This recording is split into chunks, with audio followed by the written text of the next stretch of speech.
coefficient of viscosity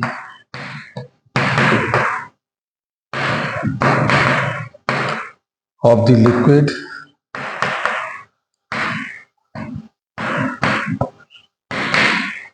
derive the necessary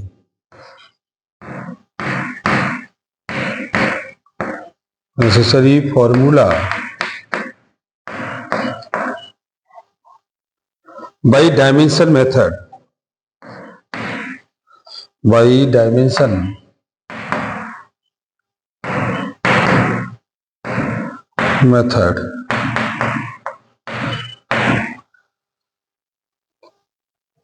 और इसमें है, ये कह रहा है कि एज्यूमिंग द वॉल्यूम किस किस के में रिलेशन में है, तो वॉल्यूम एक तो प्रेशर के ग्रेडियंट में का, और वॉल्यूम है रेडियस ऑफ द ट्यूब में, और वॉल्यूम है कोएफिशिएंट ऑफ विस्कोसिटी में।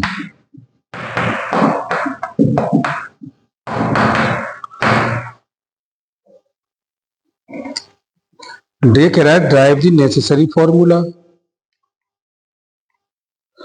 तो हम इसे कैलकुलेट करें तो V4 ये कह रहा है कि वॉल्यूम पर सेकंड और प्रेशर ग्रेडियंट हो गया, रेडियस हो गया, और कोएफिशिएंट ऑफ विस्कोसिटी हो गई। तो हम यहाँ इन चीज़ों को डिसाइड करेंगे। तो प्रेशर ऑफ ग्रेडियंट क्या होता है, P/L। ये प्रेशर ग्रेडियंट होता है आपका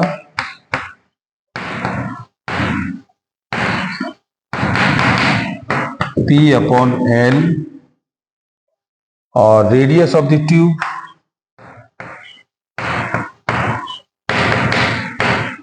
ये तो R ही होती है, और ये नीटा इज इक्वल टू आपका होता है, नीटा की जो वैल्यू है वो हो जाएगी ml-1 t-1 के साथ।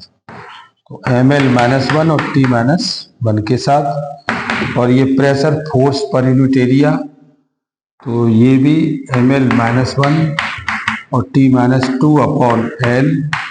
तो देखो ml-2 और t-2 के साथ, और ये आपका L हो गया। इन सभी को लगा दीजिएगा। और V फॉर वॉल्यूम आपका होता है, V फॉर वॉल्यूम ये कह रहा है लिक्विड फ्लोइंग पर सेकेंड, तो ये भी आपका वॉल्यूम कितना हो गया, वॉल्यूम पर सेकेंड, तो ये L3 और t-1 के साथ। तो वॉल्यूम पर सेकेंड में आपके आते हैं ये P/L की वैल्यू A, और ये R की वैल्यू B, और विस्कोसिटी की पावर C के साथ। तो हमने सबको लिया, तो V प्रोपोर्शनल, और ये आपकी वैल्यू यहाँ लिख रही है ml-2 और t-2 की पावर A और L की पावर B, और विस्कोसिटी की हो गई ml-1 और t-1 की पावर C के साथ।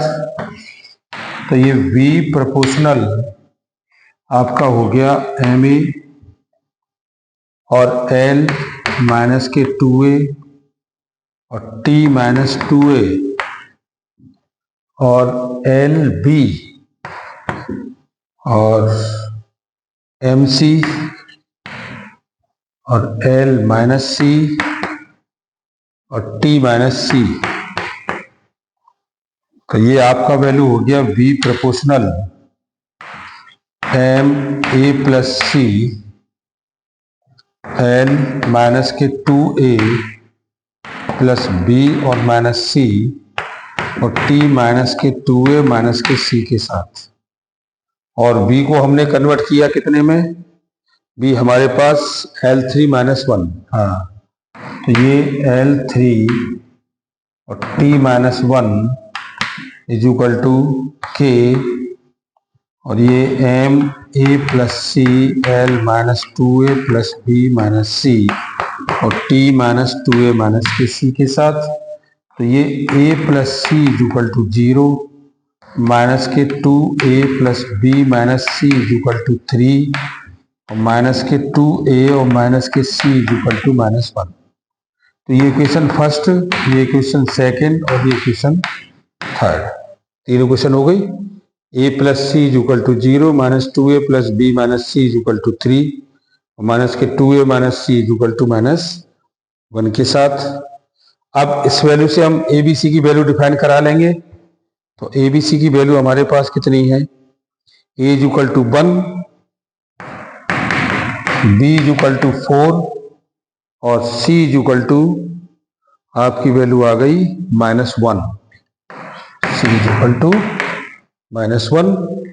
अब ये तीनों चीज लगा दो यहाँ, तो ये V प्रोपोर्शनल और ये P अपॉन L की पावर है 1 और ये R की पावर है 4 और नीटा ये हो गई आपकी की पावर -1। तो आप कह सकते हो B equal to K P upon L R की पावर 4 अपॉन नीटा। यानी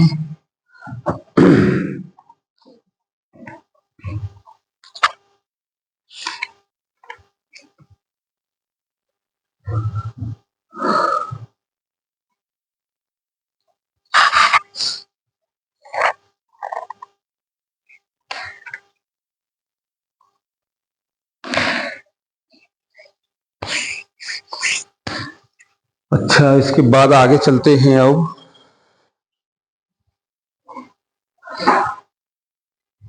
एक पॉइंट और डाल देते हैं।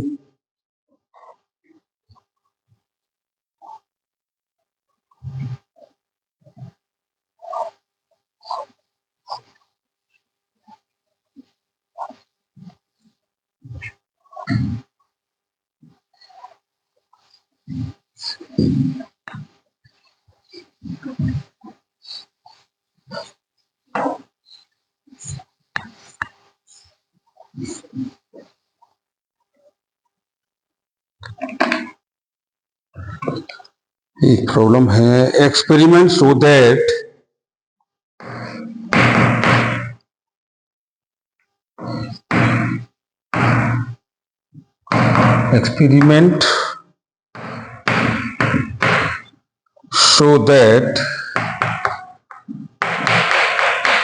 the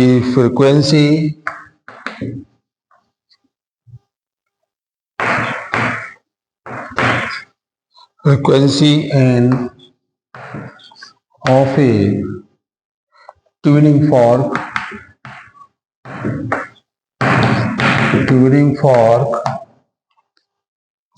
depend upon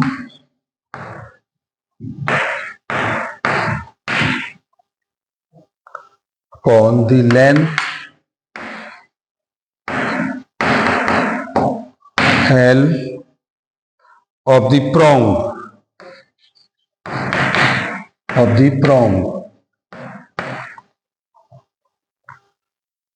the density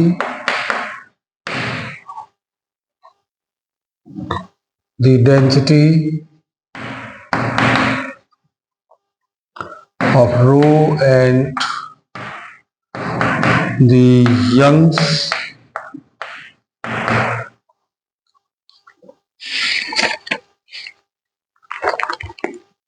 modulus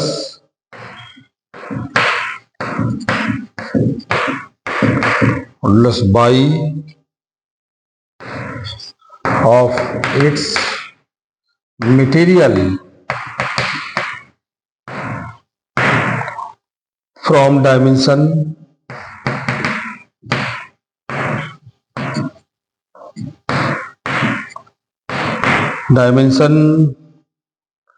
concentration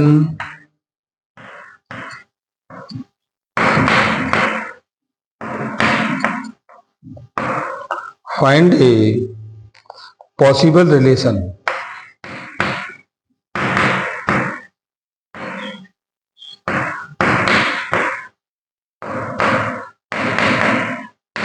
option for the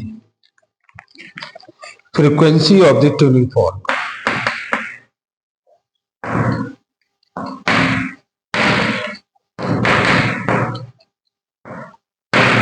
Tuning fork.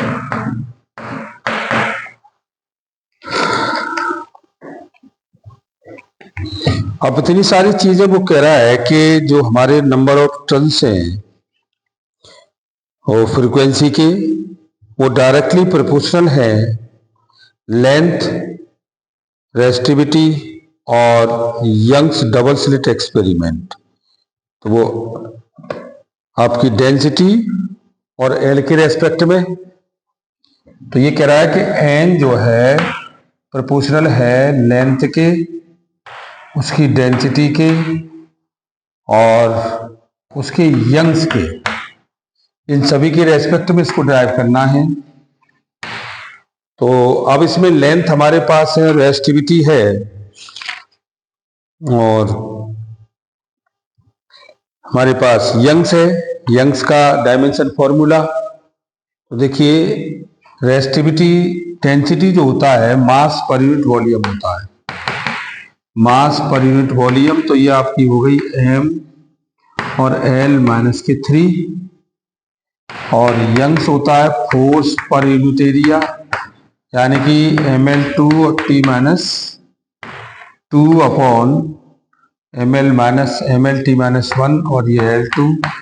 तो ये हो गया ml माइनस 1 और t माइनस 2, ml माइनस 1 और t माइनस 2 यंग्स की। हाँ ठीक है। और आप लगा सकते हैं n is equal to k और l की जगह आपका हो गया l a और ये m l माइनस 3 की पावर b और यंग्स हो गया आपका m l minus 1 t minus 2 की पावर c के साथ और ये t माइनस 1 के साथ काम करेगा और ये वैल्यू आपकी आ गई k और ये L A M B L minus के 3b M C L minus के c और t माइनस के 2c के साथ। भैया इसको कन्वर्ट कर लो तो ये आ गया k और m आपका हो गया b प्लस c और l हो गया a माइनस के 3b और माइनस के c और t माइनस के 2c के साथ। तो देखो ये वैल्यू हो गई b plus C is equal to 0 और a माइनस के 3b minus C is equal to 0 और माइनस के 2c is equal to minus 1। तो c इज इक्वल टू कितना 1/2। तो ये b plus 1/2 is equal to 0, b is equal to minus के 1/2 और b की वैल्यू हो गई, c की हो गई। तो a माइनस के 3 और ये माइनस के 1/2 और माइनस के c की वैल्यू 1/2 इज इक्वल टू 0। तो a प्लस 3/2 और माइनस 1/2 इज इक्वल टू 0। तो ये आपका आ गया a is equal to 1/2 minus के 3/2।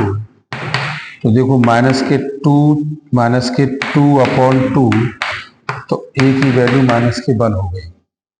इन सब की वैल्यू लगा दें तो देखो n प्रोपोर्शनल l की पावर -1 और डेंसिटी की पावर आपको कितनी दे रखी है -1/2 और यंग्स हो गया 1/2 के साथ।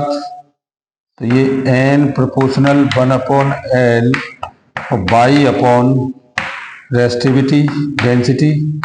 तो मटेरियल के साथ हमारे पास आ गया k/l under root by upon density के साथ।